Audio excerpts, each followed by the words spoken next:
Jadi kalau misalnya tadi itu tahun 1933 14 Maret itu ya tidak ada dasarnya.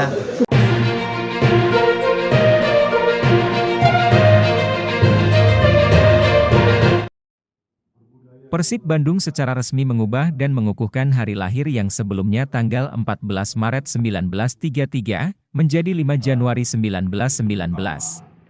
Perubahan tersebut terjadi setelah Persib menerima hasil riset yang dilakukan tim peneliti Hari Jadi Persib yang diketuai Guru Besar Fakultas Ilmu Budaya Universitas Padjadjaran FIB Unpad, Profesor Kunto Sofianto. Dalam risetnya, Profesor Kunto mengatakan, hari jadi Persib yang ditetapkan 5 Januari 1919 tersebut, merujuk pada sumber primer dan sumber sezaman. Riset hari jadi ini dilakukan untuk menjawab keresahan dan bahkan keraguan yang muncul dalam satu dekade terakhir, terutama dari pegiat literasi, jurnalis dan bobotoh karena tidak adanya bukti otentik dasar penetapan hari jadi Persib pada tanggal 14 Maret 1933, ujar Profesor Kunto saat ditemui di Geraha Persib, Kota Bandung pada Minggu, 17 Desember 2023. Pada temuannya, Profesor Kunto menemukan narasi yang menyebutkan bahwa Persib, Bandungse Inlandsvoetbalbond BIVB merupakan salah satu dari 7 perserikatan bond pendiri PSSI pada 19 April 1930. Dengan temuannya tersebut, menurut Profesor Kunto, sebagai salah satu pendiri PSSI, Persib harus lahir terlebih dulu dari yang dilahirkannya. Dalam perspektif historis, tanggal 14 Maret 1933 yang selama ini diyakini sebagai hari jadi Persib tidak berdasarkan fakta sejarah. Apabila dikaitkan dengan peran BIVB dalam proses pendirian PSSI pada tanggal 19 April 1930, ujar Profesor Kunto. Disebutkan Profesor Kunto, di antara 5 titik mangsa yang ditemukan oleh tim peneliti. Tanggal 5 Januari 1919 merupakan hasil interpretasi yang paling logis karena didukung oleh fakta sejarah yang kuat atau primer. Selain itu, terdapat 4 titik mangsa lainnya seperti 11 Juli 1914, 19 Mei 1923, 22 Oktober 1928 dan 18 Maret 1934.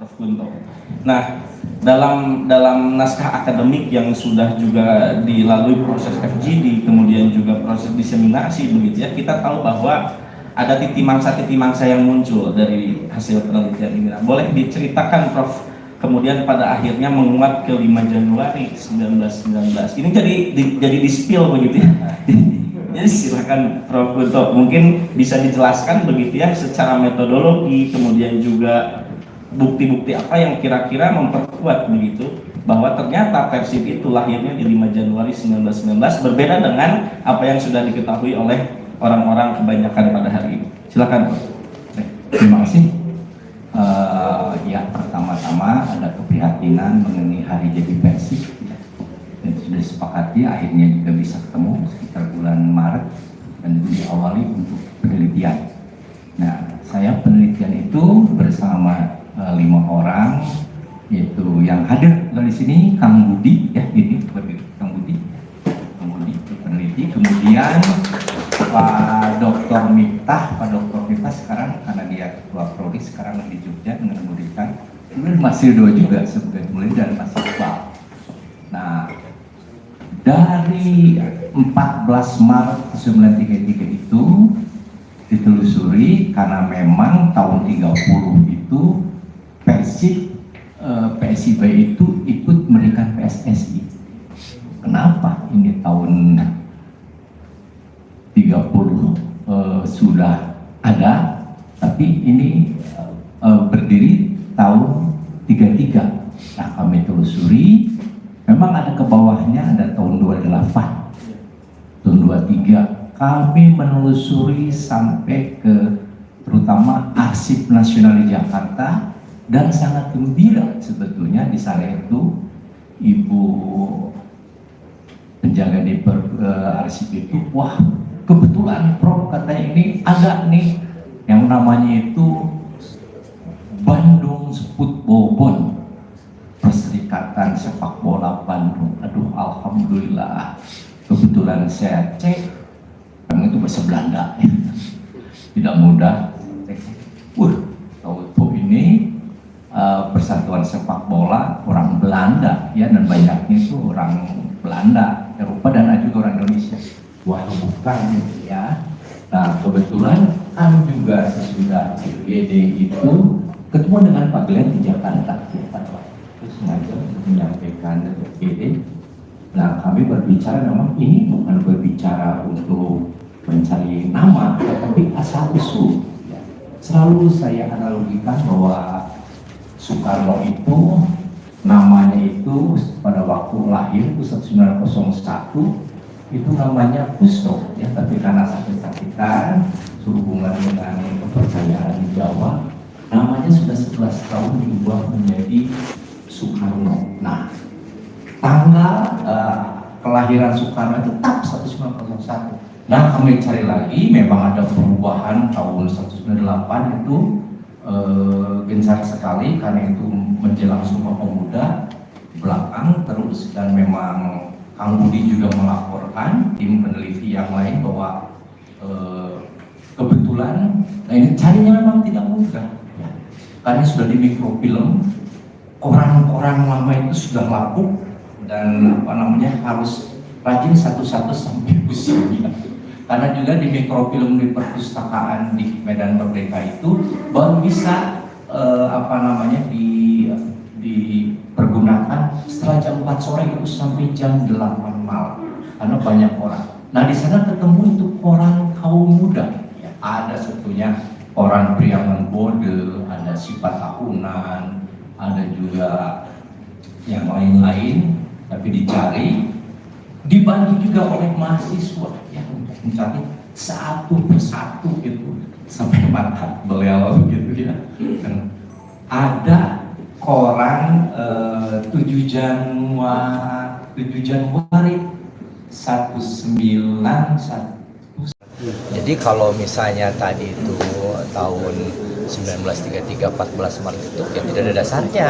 Ya kami ada dasarnya, pembentukannya itu sejak zaman Belanda. Jadi sudah tua kami ini, termasuk karena juga dari Semarang sudah tua juga, dari PSM sudah tua juga, Surabaya.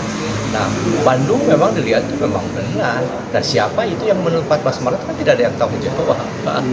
Kalau kami sih bisa dipertanggungjawabkan secara ilmiah. Itu pentingnya. Kalau dulu waktu yang tahun 1919 itu dijadikan, ada di situ di data, ada ketuanya siapa Pak? Ketuanya Sultan M. Jamil, wakilnya Sugeng. Orang pribumi itu ya? Orang pribumi. Ya itu kan dengan semangat memberitakan.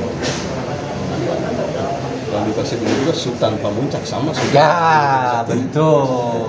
Berarti ada belang merahnya tadi mungkin ya? Betul, belangnya ada, dan tadi itu di 13 itu ada. Ada datanya itu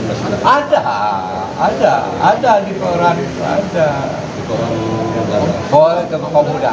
Ya. Terbitan Bandung. Betul. Ya pastilah itu bisa bertanggung jawab lah. Ya, bisa itu dapur kami. Sebetulnya setelah ini diumumkan bahwa ini pasti akan ada gejolak Ya. Jadi 13, Ya. 16, Ya. 36 Ya. Ya. kan yang disebutkan 13 ini pasti akan apa antisipasinya untuk menjawab gejolak itu? Kalau kami sebagai tim peneliti itu saja dasarnya adalah penelitian sejarah secara ilmiah. Pasti ada perubahan ekstern dan intern. Ya, tadi itu lambang, kostum dan sebagainya, unikop dan sebagainya. Mana itu adalah PT Persib yang akan menangani. Kalau memang dalam tanda petik nanti akan ada ke saya, kami akan memutarkan secara ilmiah dan bertanggung jawab kami. No problem bagi kami. Itu. Ya, kita lihat nanti mungkin ada yang ke PT Persib ya yang bertanya itu saja. Kalau untuk hari jadi itu pasti tanyanya ke saya, ke tim peneliti termasuk Kang Budi. Prof, tadi disebutkan bakal melakukan penelitian lanjutan soal logo dan warna. Sebetulnya sudah, cuma sekarang kan sedang disusun, itunya laksanakan dulu. Maka nanti itu selain juga nanti historiografi secara umum. Bagaimana itu kan baru hari jadi Persib, kemudian logo dan jersey. Kami juga sekarang mungkin 3-4 bulan ke depan itu akan memasukkan sebuah buku yang lengkap dari lahir sampai kontemporer itu pasti. Bisa dibacakan logo yang zaman itu seperti apa? Apakah sama? seperti saya katakan tadi, zaman awal-awal itu tidak pakai logo, Belanda juga tidak pakai logo. Tahun 16 baru itu tahun 57 ya, tahun 57 itu logo Bravenport. Itu juga saya kira ada pengaruh dari global, dari klub-klub Eropa ya. Kalau dulu nggak ada, sederhana. Paling jauh kemana Pak penelitiannya? Pak, kebetulan memang tadinya Pak Glenn itu menyuruh juga, artinya kalau mau arsip-arsip dan data-data itu sudah dipindahkan ke Arsip Nasional Indonesia. Jadi tidak perlu. Selain itu juga kalau kami ke Belanda juga itu waktunya bisa lebih dari sebulan. Lebih sebulan juga ini target waktunya kan juga harus selesai 6 bulan. Kebetulan memang ada di sini, dan memang sekali lagi bahwa Belanda itu dari pihak Boleh kita tidak memberitakan ya, tidak memberitakan. Ini berita itu dari pribumi yang punya semangat untuk dari Pemuda kan boleh terbitan Bandung yang ketuanya itu Abdul Muiz.